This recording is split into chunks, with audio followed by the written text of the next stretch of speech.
Jumpa lagi Scan bersama Bung Firdaus Ilyas. Dan tetap bersama Bung Meldi Rendra. Iya, Bagaimana Bung kita Meldi? gasak lagi nih perkembangan minggu ini ya. Setelah manuver-manuver Ridwan Kamil ketemu Bu Megawati, ini Pak Prabowo juga udah mulai juga nyusun kuda-kuda nih, Bung Firdaus ya. Siapa yang akan dia ambil? Jadi setelah Bu Mega ketemu, berikutnya eh, Prabowo ketemu Yeni Wahid ya, dan kemudian juga mulai juga ada propaganda sedikit tentang Prabowo dengan Ridwan Kamil juga muncul ya, ada propaganda seperti itu. Nah ini Merusak pasar ini. ini tukang apa tukang jual sapinya ini udah mulai macam-macam nih untuk meramaikan demokrasi kita. Ini gimana kita melihat situasi ini, Bung Firdaus? Prabowo Subianto sebagai salah satu the strongest contender ya. Jadi, kalau kita lihat untuk Pilpres 2024 ini Pak Prabowo masih sangat diunggulkan. Bahkan walaupun dalam simulasi 3 pasangan kadang-kadang di 2 survei terakhir kalah dari Ganjar, tapi kalau dikatakan terjadi putaran kedua dan yang ketemu adalah Ganjar dengan Pak Prabowo gitu. Di dalam survei apapun Prabowo selalu menang. Jadi ini sebenarnya modal utama yang sudah dimiliki oleh seorang Prabowo Subianto begitu ya. Terlepas dengan berbagai kontroversinya Bung Meldi. Nah, jadi pertanyaan publik adalah dengan semakin cepatnya kemungkinan pendaftaran pasangan cawapres, kemudian juga Pak Anies sudah mulai berlari-lari dengan Caimin ke sana kemari gitu ya. Pak Prabowo juga sebagai salah satu kandidat kuat, mau tidak mau juga harus melakukan lebih cepat, merapikan barisan, bergegas lebih cepat. Gitu. Nah, kalau kita lihat salah satu PR utamanya menentukan siapa pasangan cawapresnya. Publik masih mereka-reka kira-kira siapa. Tapi kalau kita lihat dalam minggu-minggu terakhir ini ada rapat-rapat ketemu Bu Yeni gitu, Yeni Wahid dengan ibunya datang ke Kertanegara gitu ya. Kemudian ada beberapa lagi misalnya calon presiden dari generasi muda gitu untuk menambah Pak Prabowo yang sudah di atas 70 tahun begitu ya. Dan itu yang nampaknya menjadi salah satu pilihan-pilihan. Nah, pertanyaan kita dari kemungkinan-kemungkinan yang digadang-gadang begitu ya. Pertama kalau kita lihat dari sisi ya setelah kepergian Caimin gitu ya, artinya cukup kuat di internal Pak Prabowo kan sebenarnya dari apa ya, dari pendukungnya gitu ya, ada Golkar, ada PAN di sana. Nah, Golkar ada Erlangga, ada Ridwan Kamil, kandidat yang terkuat. Nah, PAN yang dari awal sudah menyorong-nyorongkan seorang Erick Thohir. Nah, kalau kita lihat memang gitu ya, kemungkinan kalau dari sisi survei atau angka-angka statistik dari dari forecast gitu ya, sebenarnya Erick Thohir merupakan kandidat yang terkuat untuk seorang Prabowo. Kemudian dari sisi misalnya penetrasi demografi, elektoral ataupun etnik gitu ya, ataupun modal kapital, modal resource segala macam, dia cukup lengkap begitu. Dia bisa penetrasi generasi dan segala macam, cukup diterima di NU gitu yang jadi battleground-nya gitu ya. Tetapi untuk Jawa Barat, walaupun sekali lagi Jawa Barat masih terbatas, jauh kalah dibandingkan seorang RK, Bung Meldi. Jadi Ridwan Kamil merupakan kandidat yang besar untuk mengambil ceruk 15-16% di Jawa Barat gitu ya. Nah, apakah juga Ridwan Kamil masuk dalam pasangan RK? Atau kalau tidak gitu ya, oke, ada varian lain terutama untuk keterwakilan perempuan atau Nahdien gitu ya, maka Yeni Wahid juga bisa menjadi sebuah alternatif atau seorang Khofifah di sana gitu. Tapi sekali lagi figur perempuan dan NU itu juga menjadi salah satu bisa letupan-letupan besar nanti di dalam pemilu gitu. Atau gitu ya, kalau dari awal gitu ya, skenario yang banyak dibicarakan publik gitu ya, ada semacam titipan tanda kutip bagian dari kaderisasi. Pertama kalau kita lihat nanti aroma di MK gitu, kalau dikabulkan bisa jadi seorang Gibran itu bisa menjadi pendamping seorang Prabowo. Jadi simulasinya atau kemungkinannya semakin mengerucut memang, tapi tebakan-tebakan buah manggis juga agak sulit ditebak nih Bung Meldi, dan ini menarik begitu. Ya, sebenarnya yang belum diperhitungkan oleh kandidat-kandidat ya, baik Prabowo maupun Ganjar, baik juga nanti oleh Anies itu mesin politik dari PKS, Bung Firdaus ya. PKS ini kan basisnya juga Jawa Barat sebenarnya, Jawa Barat dan DKI sebenarnya ya. Nah ini kalau mesin politiknya berjalan, dia karena PKS ini kadang-kadang figurnya nggak kuat, tapi mesinnya kuat, Bung Firdaus.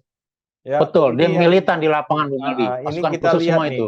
bagaimana nanti PKS sapu bersih Jawa Barat nih atau DKI, Bung Firdaus. Nah, kalau kita lihat memang sekali lagi kita masih melihat kira-kira pergerakan dari PKS pasca kehilangan teman Demokrat, muncul teman baru PKB Caimin, gitu ya. Dan PKS merasa masih belum 100%. Dewan Suro mungkin sudah menentukan kira-kira siapa gitu ya, apakah memang mendukung figur pasangan Anies Caimin gitu ya, atau menetapkan kepada seorang Anies saja, walaupun sekali lagi mau tidak mau kan paket. Jadi ini juga yang menjadi pertanyaan publik ya, kira-kira seperti apa arahnya? Apakah nanti tetap dalam koalisi Amin gitu ya, Anies Caimin, atau bisa jadi juga nanti pindah ke koalisi lain, misalnya koalisi keempat gitu. Tapi kalau kita bicara penetrasi di dalam elektoral atau basis-basis massa, basis-basis bang, apa ya, pemilih yang tradisionalnya PKS sangat solid, siapapun dari pemilu awal, pertama kali PKS ikut begitu ya, mereka memiliki militansi yang kuat dan mereka menentukan. Terutama kalau kita lihat dalam peta Jawa Barat, Banten, DKI begitu ya, untuk kelompok-kelompok ya intelektual gitu tanda kutip ya, menjadi basisnya PKS Islam intelektual gitu ya, maka mereka akan menentukan. Nah, apakah nanti PKS juga akan dihitung gitu ya dalam atau menentukan, tapi sekali lagi untuk daerah tadi PKS akan menentukan dan dia jadi pertimbangan besar dalam menentukan konfigurasi pasangan-pasangan koalisi atau kemungkinan membentuk koalisi baru, Bu Meldi. Iya, ini analisis tunggal ini nggak berlaku nih sekarang ya. Analisisnya harus majemuk, jamak ya.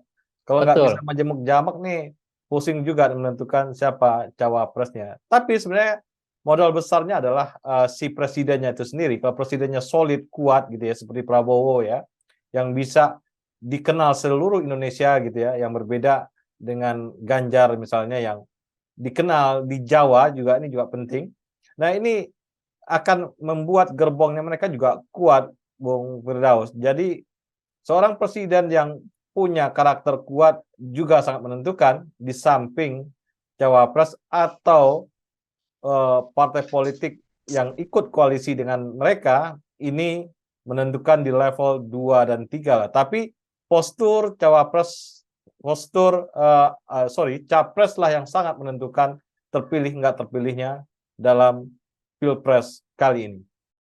Ya, kalau kita lihat modalitas kesenioran, pengalaman gitu ya, termasuk juga keterkenalan, Pak Prabowo sudah 3 kali wajahnya ada di kertas suara, Bu Meldi. Mulai dari Ya, calon wapres, 2 kali capres, begitu. Jadi kalau kita katakan untuk seluruh Indonesia, kenal lah Pak Prabowo. Dan itu modalitas tinggi. Begitu. Jadi kalau dikatakan tadi di awal kita katakan, kalau memang simulasi 2 putaran, gitu kemungkinan besar opportunity Pak Prabowo terpilih itu sangat tinggi.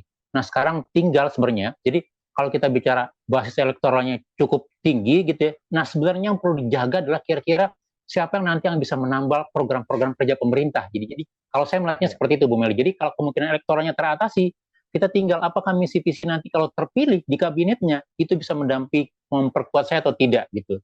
Artinya dari sisi kegesitan, dari sisi inovasi gitu ya, dari sisi mungkin tata kelola dan segala macam. Jadi mungkin ini yang jadi faktor pertimbangan utama seorang Prabowo dalam menentukan atau memilih seorang pasangannya, bukan lagi sebagai penambal elektoral, tapi sebagai penambal kerja-kerja, membangun integritas atau membangun program di dalam pemerintahan gitu. Nah kalau kita lihat dalam konteks yang kedua ini gitu ya, ya sebenarnya kita lihat antara Yeni Wahid, antara Ridwan Kamil, antara Erick Thohir sebenarnya kan yang punya mempunyai pengalaman baik di birokrat, kemudian di usaha, di dunia anak muda sebenarnya 3 besar itu ya, ada Erick Thohir, ada Salahuddin, ada Ridwan Kamil. Kalaupun ada ya saya tidak mengecilkan seorang Yeni Wahid atau ya mungkin Ibu Khofifah punya ya teknokrasinya gitu ya. Ya. Tapi kalau dalam konteks kerja-kerja pemerintahan 3 orang lain menjadi opsi gitu ya. Nah tinggal nanti mau dikerucutkan kemana begitu.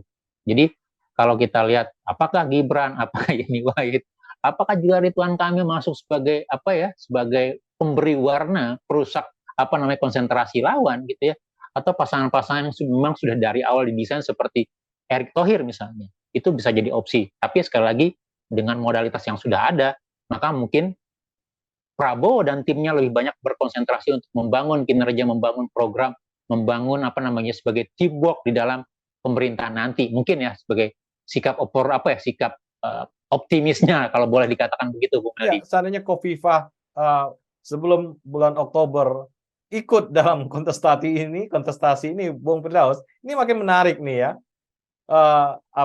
Pengelompokan orang dalam perebutan Capres 2024 nih, Bung Firdaus.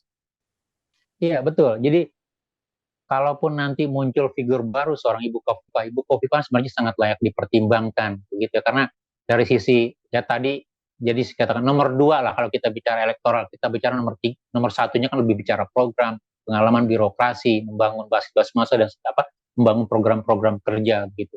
Nah, Ibu Kofifa sebenarnya bisa menjadi sebuah alternatif yang menarik gitu ya, dengan pengalamannya, dengan kegesitannya gitu ya. Ya, tapi saya tidak tahu apakah memang juga nanti ada pertimbangan-pertimbangan ke sana gitu ya, chemistry-nya ketemu gitu ya, Pak Prabowo, kemudian Ibu Kofifa juga. Karena seingat saya, Ibu Kofifa kapan selesai masa jabatannya? Karena itu juga mungkin jadi pertimbangan ya, Bu Meldi ya, dari apa namanya di Jawa Timur begitu ya. Atau Ya. kalau dikatakan memang sudah ada pilihan begitu ya, gitu. Artinya juga harus dipertimbangkan basis-basis kesiapan dari yang mewakili atau yang menjadi gerbong yang bisa dibawa oleh Ibu Kofifa. Tapi sekali lagi menarik kalau kita bisa dorong seorang Ibu Kofifa begitu ya menjadi alternatif. Atau yang kedua sebenarnya gitu ya, bagian dari tim pemenangan atau bagian dari tim inti lah kalau kita katakan. Nah, kalau kita bicara tim inti kan Anies Caimin punya tim 8, punya tim inti lah. Dulu namanya tim 8 masih Demokrat gitu ya. Ya. Nah, Ganjar kita lihat tim intinya kan lebih banyak di lingkup internal partai, ketum dan segala macam begitu ya gitu. Nah, Prabowo juga kayaknya karena basis Gerindra kuat begitu ya. Artinya kalau dia bisa memperkuat tim-timnya, artinya sebagai orang-orang yang bisa diorbitkan sebagai calon pemimpin berikutnya, sebagai bagian dari representasi. Sama halnya seperti Pak Mahfud MD. Pak Mahfud MD kalau saya katakan, Pak Mahfud unggul di pengalaman pengetahuannya sebagai pemerintah, birokrat, akademisi, terutama di dalam menambal program hukum, tata kelola, anti korupsi, governance dan segala macam, itu keunggulan Pak Mahfud. Nah, Ibu Kofifa juga punya keunggulan tersendiri dan itu bisa diakomodir dalam tim siapapun sebenarnya. Begitu, Bung Meldi. Terima kasih, Bung Firdaus. Sama-sama, terima kasih, Bung Meldi. Tetap semangat. Salam Indonesia bersih. Salam Indonesia bersih.